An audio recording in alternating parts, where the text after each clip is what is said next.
Kavya গীতাকে phone করে রাগাতে শুরু করে আর বলে যে স্বস্তিকের সঙ্গে জমিয়ে রং খেলা খেললাম আজকে, আর তাহলে শেষমেশ মুখার্জি বাড়িতে আমিই আসছি। স্বস্তিকের সাথে তোমার মেয়াদ এটুকুই ছিল, আর মনে করে ডিভোর্স পেপারে সাইনটা যেন করে দিও।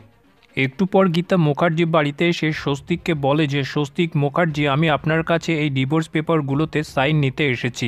যেটা শুনে স্বস্তিক সহ গোটা মুখার্জি পরিবার অবাক হয়ে যায়। বন্নি গীতাকে বলে অগ্নিজিতের কাছে ক্ষমা চেয়ে নিলেই তো হতো, তোমার কিসের এত রাগ?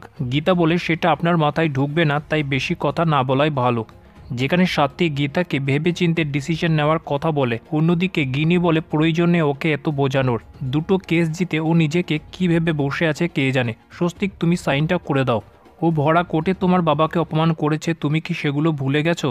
তারপর গিনি একটার পর একটা গীতাকে অপমান করতে থাকে। অন্যদিকে রাকা গীতাকে বোঝানোর চেষ্টা করে যে গীতা যেন এমন কাজ না করে। গীতা বলে, কাব্যের সাথে যে দৃশ্য আমি দেখেছি সেটার পর আমি এটা মেনে নিতে পারবো না, তাই আপনি চুপচাপ পেপারগুলোতে সাইনটা করে দিন। তারপর গীতা স্বস্তিককে সাইন করার জন্য ধমক দিতে শুরু করে।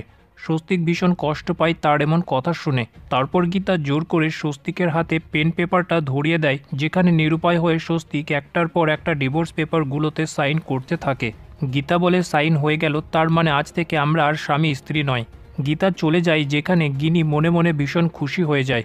গীতা বাড়ি ফিরে এলে মেহেক গীতাকে বলে যে গীতা বৌদি, আমার দাদা তোমাকে কতটা ভালোবাসে, তুমিও দাদাকে ভালোবাসো, তাহলে তুমি কি করে এই সম্পর্কটাকে এভাবে চুকিয়ে দিয়ে এলে? বলো তুমি কেন করলে এই ডিভোর্সটা? গীতা বলে, দাঁড়াও তোমাকে দেখাচ্ছি। তারপর গীতা মেহেককে দেখায় যে ডিভোর্স পেপারটা পুরোপুরি নকল, সব নকল কাগজে স্বস্তিকের সাইন নিয়ে এসেছে গীতা। গীতা বলে, আমি কোনোদিনও স্বস্তিকবাবুকে ছাড়ার কথা ভাবতেও পারবো না। তারপর গীতা মেহেককে পুরো কাহিনীটা বোঝাবে, তার আগেই সেই লোকটা চলে আসে যে কাব্যার কথা মতো স্বস্তিকের চায়ে ঘুমের ওষুধ মিশিয়েছিল, আর কাব্যার সেই কথার রেকর্ডিংগুলো গীতার হাতে পৌঁছে যায়। তারপর গীতা মেহেককে বোঝায় যে গীতার প্ল্যানিংটা কী করে গীতা কাব্যাকে ফাঁসাতে চাইছে। তখনই পদ্ম ফোন করলে মেহেক বলে, পদ্ম তাও জানি আর তুমি আমাকে বলনি? গীতা বলে, পদ্ম না জানলে হবে, পদ্মই তো আসল লোক, আমরাই তো নারী ঐক্য, আর আমরা মিলেই সব জয় করতে পারি।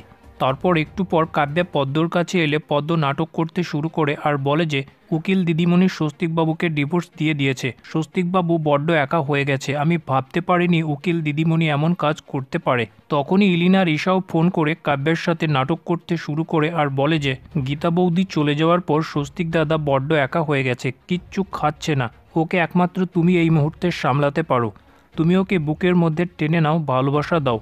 ফোন রাখার পর ইলিনা রিসা নিজেদের হাসি থামাতে পারে না কাব্যাকে বোকা বানিয়ে।